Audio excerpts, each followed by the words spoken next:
Good morning students, प्रिय विद्यार्थियों। आप पे लक्ष्मण मूर्छा और राम का विलाप जो कविता पढ़ रहे हैं, ये तुलसीदास द्वारा रचित बेटा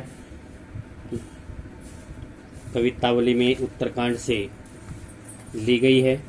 इसके अंदर शुरुआत में दोहा, फिर चौपाई, ठीक है, और फिर सोरठा, और इस प्रकार से अनेक प्रकार से अवधी भाषा का प्रयोग कहीं पर, तो पीछे कवितावली में उन्होंने ब्रज भाषा का प्रयोग किया था।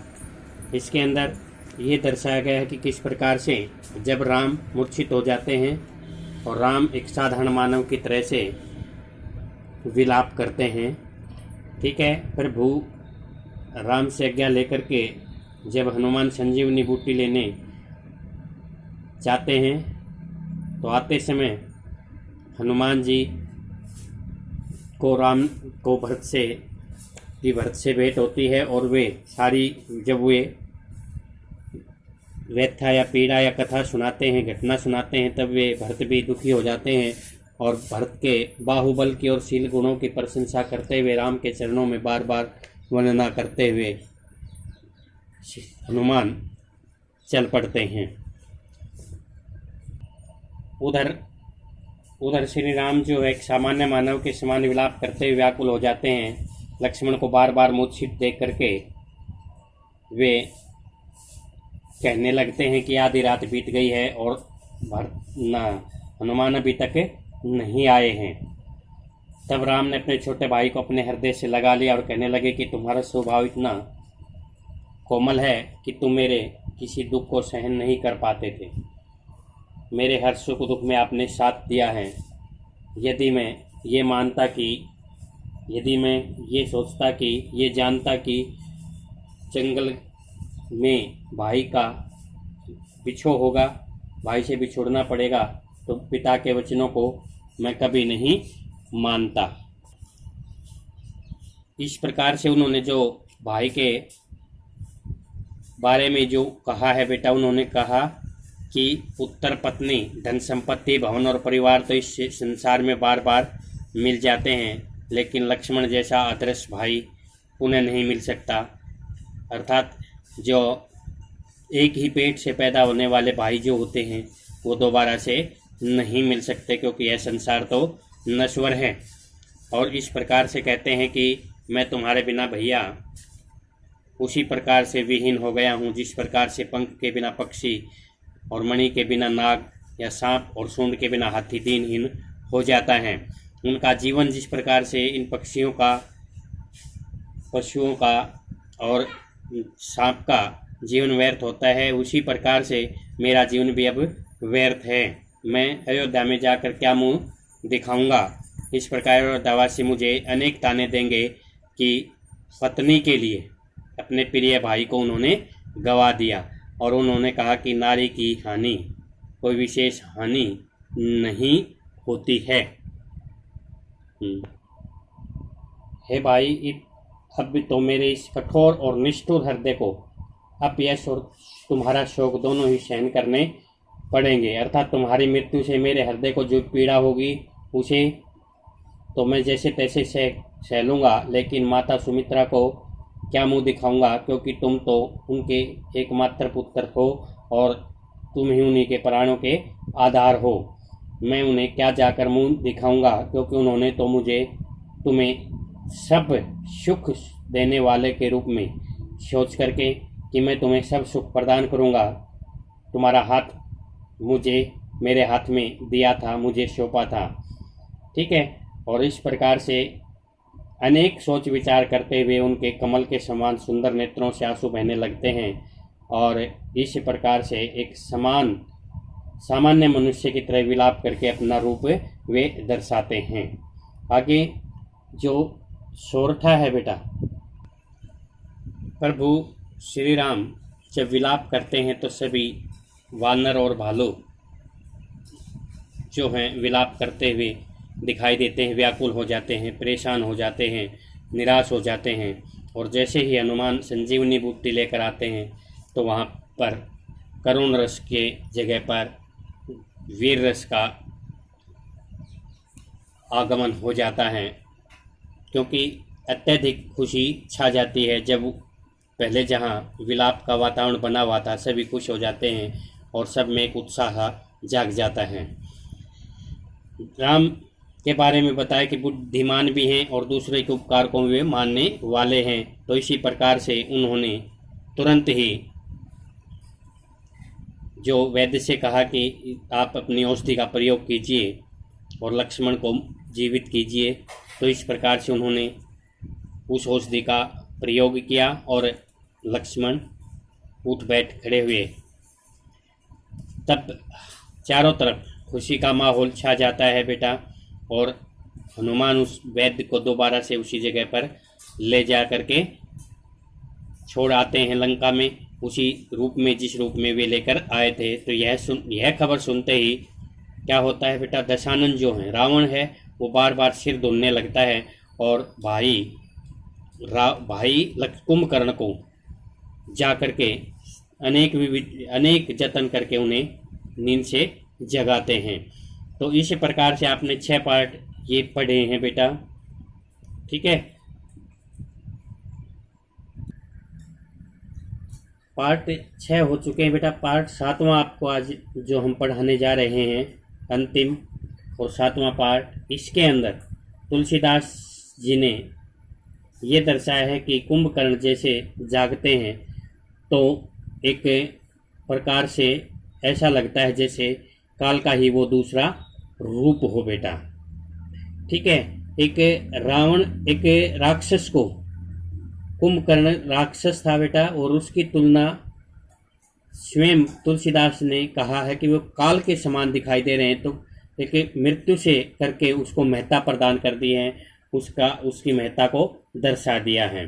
तो इस प्रकार से तुलसीदास जी ने कहा है कि जब वे जागते हैं तो मानो काल का ही दूसरा रूप हो, और इस प्रकार से जब वह रावण अपने भाई के सामने सारी बातें बताता है तो वह उसे धिक्कारता है, उसे बुरा भला भी कहता है, उसको फटकारता भी है और कहता है कि तुमने सीता का हरण करके कल्याण की कामना करने का जो आप विश्वास जता रहे हैं वो एक आपका मन का भ्रम है।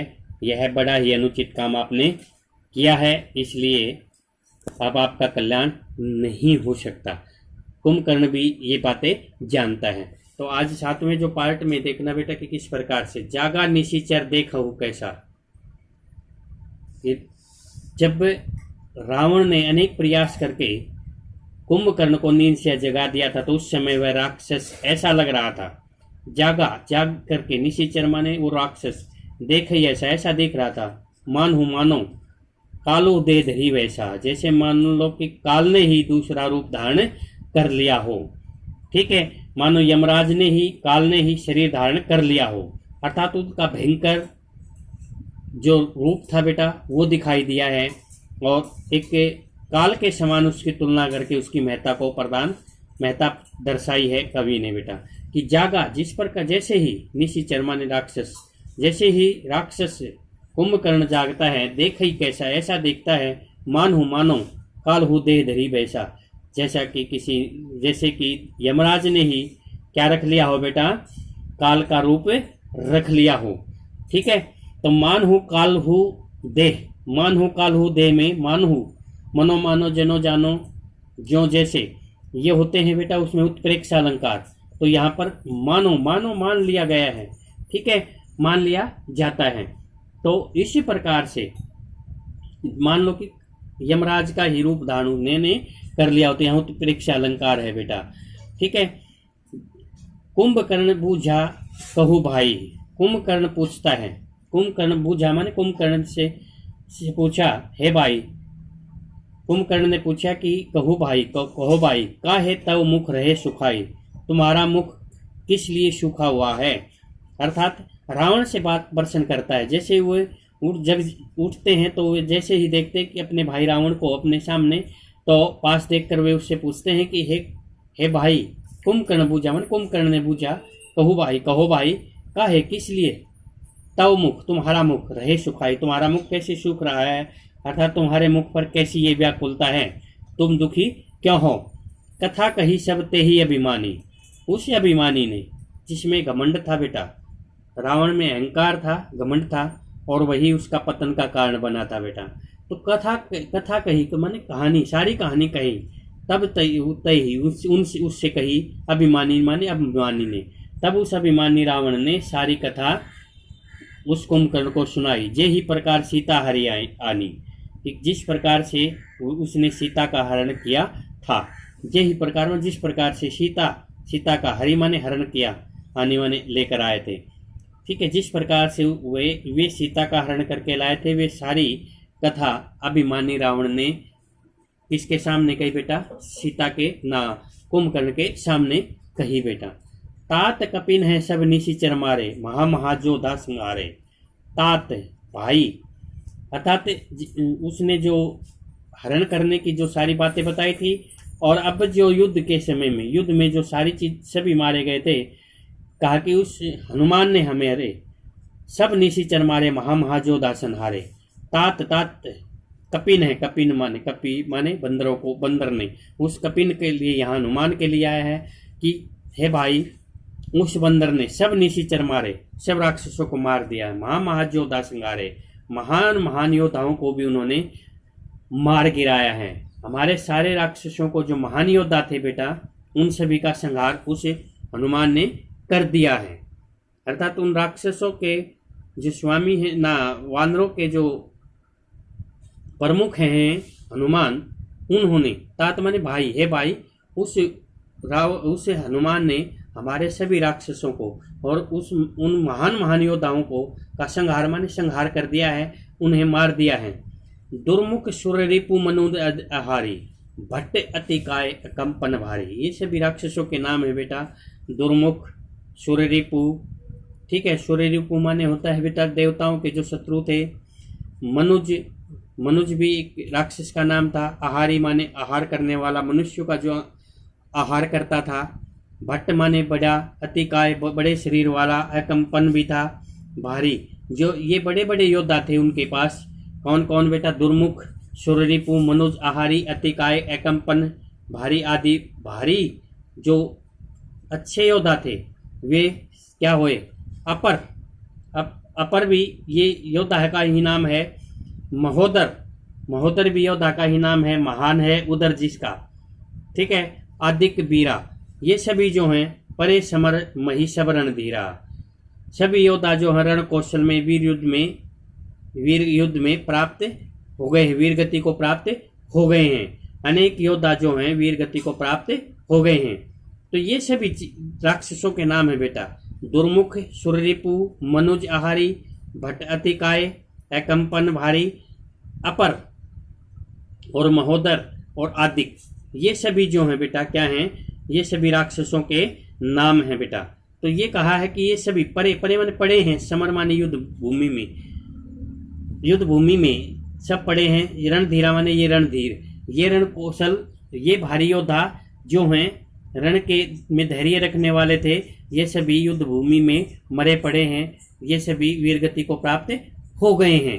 तो इसी प्रकार से कहा है कि रावण ने कुंभकर्ण के सामने अपनी सारी व्याख्या कह सुनाई, जो शुरू से लेकर अंत तक उन्होंने किस प्रकार से उसने सीता का हरण किया था, और अब कितने योद्धा उस हनुमान ने, वानरों ने मार गिराए हैं, और उन सभी के ये नाम है बेटा, दुर्मुख, सुररिपु, मनुज, आहारी, भट्टतिकाय, अकंपन, अपर, महोदर और आदिक।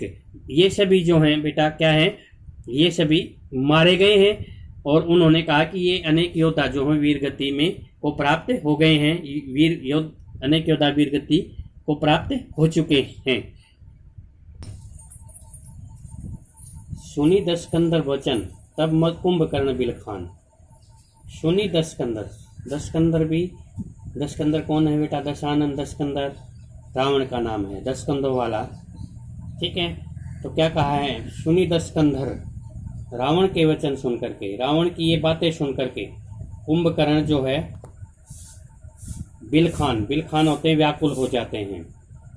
ठीक है, अत्यधिक व्याकुल हो गए थे, क्योंकि उनके सामने जब उन्होंने ये बातें बताई कि किस प्रकार से उन्होंने सीता का हरण किया था, और वानर जाति द्वारा या वानरों द्वारा हनुमान द्वारा हमारे अनेक योद्धा जो हैं वीर गति को प्राप्त हो चुके हैं। अब उनसे बदला लेने के लिए, ठीक है, उनके सामने बदला लेने का जो प्रस्ताव कुंभकर्ण के सामने वो रखता है, क्योंकि एक राक्षस जाति ऐसी होती है बेटा, उसके सामने बदले की भावना की जब बात शुरू की जाती है तो वे लड़ाई के लिए उतावले हो जाते हैं। तो इसलिए रावण ने वहाँ चाल चली और किसे उसको कुंभकर्ण को युद्ध में जाने के लिए उकसाता है। लेकिन अब जैसे ही उन्होंने सारी बातें सुनी 10 कंदर वचन, रावण के ये वचन सुन करके तब कुंभकर्ण जो है व्याकुल हो जाते हैं। बिलखान माने व्याकुल होना, व्याकुलता से भर जाना। कुंभकर्ण जो है व्याकुल हो जाते हैं। जगदम्बा हरियाणी, जगदम्बा, यहाँ जगदम्बा बेटा जगत जननी माता सीता के बारे में कहा है, ठीक है। जगत जननी सीता का हरण करके कल्याण की कामना करते हो। यानी अब सठ चाहत कल्याण, सठ माने मूर्ख, हे मूर्ख, तुम अब कल्याण भी चाहते हो, अर्थात तुमने तो साक्षात उस जगत जननी, उस देवी का हरण कर लिया है और अब तुम क्या चाहते हो, कल्याण भी चाहते हो। यह असंभव है, अर्थात अब तुम्हारा अंत निश्चित है। ये कुंभकर्ण ने भी मान लिया था और उन्होंने अपने भाई को ये बताया भी था कि जब उन्होंने ये सारी बातें सुनी तब उनको ये समझ में भी आया और कहा भी कि वो जगत जननी सीता का हरण करके कल्याण की अब कामना तुम अरे मूर्ख चाहते हो, यह असंभव है, अर्थात अब तुम्हारा कल्याण कैसे हो सकता है। तो साहित्यिक जो अवधि भाषा का जो प्रयोग किया है बेटा वो सराहनीय है तुलसीदास का। और इसके साथ साथ कुंभकर्ण ने भी, देखना, एक राक्षस होते हुए भी, रावण का भाई होते हुए भी, हालांकि उसके सगे संबंधी भी मारे गए थे, फिर भी वह किसका बेटा, सीता हरण का निंदनीय जो कार्य है उसकी भर्त्सना करता है, ठीक है, उसको अपमानित करता है, उसको बुरा बताता है, ये कार्य आपने अच्छा नहीं किया है।